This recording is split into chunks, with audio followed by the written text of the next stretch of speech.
let's take a few minutes to talk about podcast guest reviews and how you can use these reviews as a valuable addition to your guest presentations and not as a bargaining chip as so many of the gurus and experts tell you to do. I'm Jason Sircone, and I'm on a mission to bring purpose and clarity to podcast guest marketing with this channel. If you are into that message, I encourage you to subscribe and click the bell so you're the first to know when new content goes live. Also, if you like this video today, please give it a big thumbs up so more great viewers just like you can find it in YouTube's algorithm. So reviews can be a very tricky thing. So many of our buying decisions today are influenced by reviews that other people leave. I read a stat on Qualtrics.com that 93% of people will read reviews before they purchase a product. That's incredibly powerful.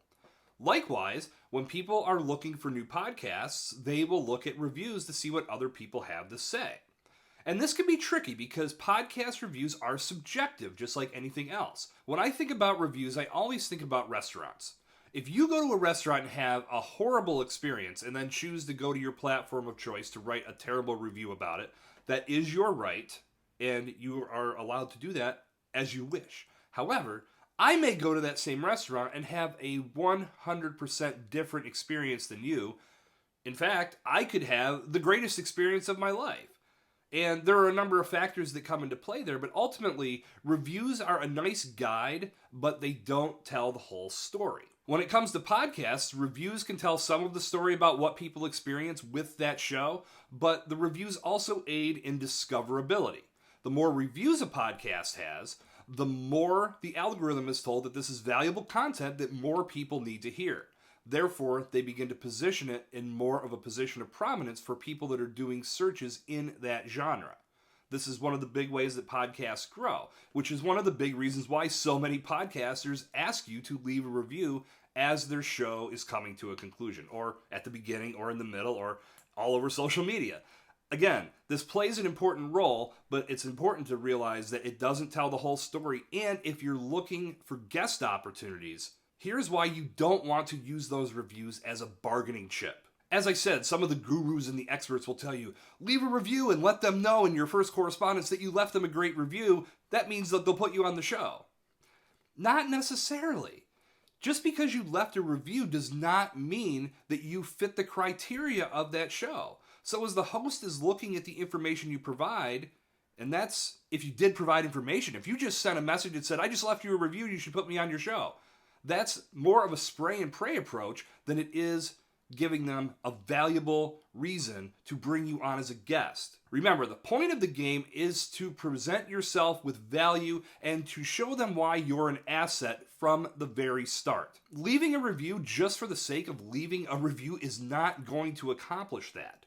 So you think about these two outreaches that you would have in your correspondence. Hey Sam, I just left you a 5-star review on your show. I'd love to be a guest. Please send me a link so I can get signed up. Or you get a correspondence that sounds something like this. Hey Sam, I just listened to episode 54 where you had Jessica on as a guest and you talked about XYZ. I gotta tell you, that was some phenomenal content. I work with X each and every day, and I actually shared this episode with a few of my clients because I knew they would get value from what you guys were talking about. If you're looking for new guests and you're looking to collaborate for some new content, I would love to join you and have a very impactful conversation about X, Y, Z, and even Q if you feel that's going to benefit your audience. A correspondence like that shows the podcast host that you not only took time to listen to the content, but you took time to share it with others who would get value from it. This is how podcasters truly build their audience. One person listens to their content and falls in love with what they hear. They turn around and they recommend that content to someone else in their circle. They fall in love with it and they turn around and do the same thing. All of a sudden, exponential growth is in play, and that podcast is off to the races. They're looking for valuable guests to join them to create kick-ass content that's going to resonate with their audience. That can't be discovered just because you left a review. So if any guru or any expert has told you to leave a review and let them know in the first email that you did so because that's going to be the best way to get on their show, they're lying to you.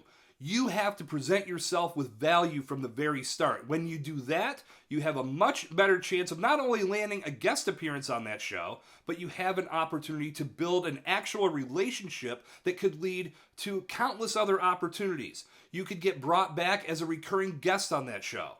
They may have other podcasters that they are connected with that they can recommend you to.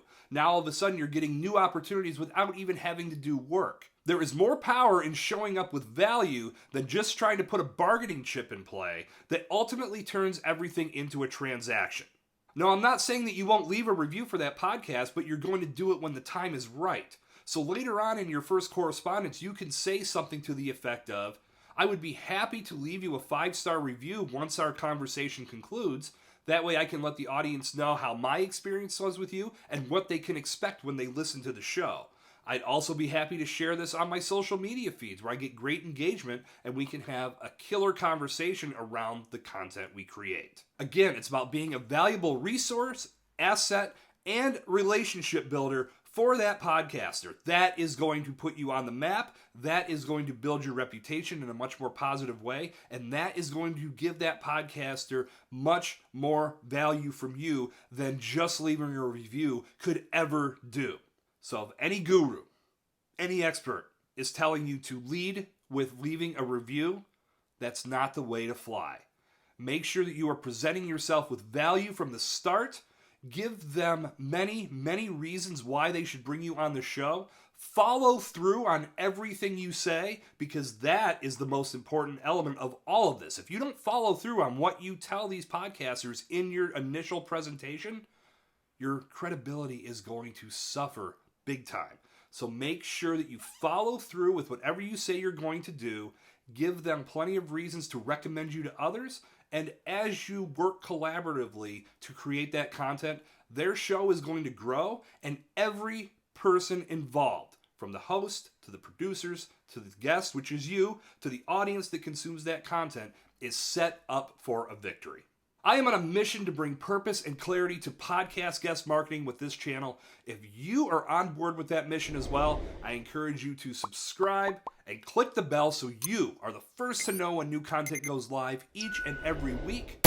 Also, give this video a big thumbs up so more great viewers like you can see it and feel the impact of positive podcast guest marketing. That is going to wrap things up for today, but before you go, please take a second to check out this video where I'm talking about the expectations that you need to have to be a value-driven podcast guest. I'm Jason Sircone, and I look forward to connecting with you on the next video. Take care.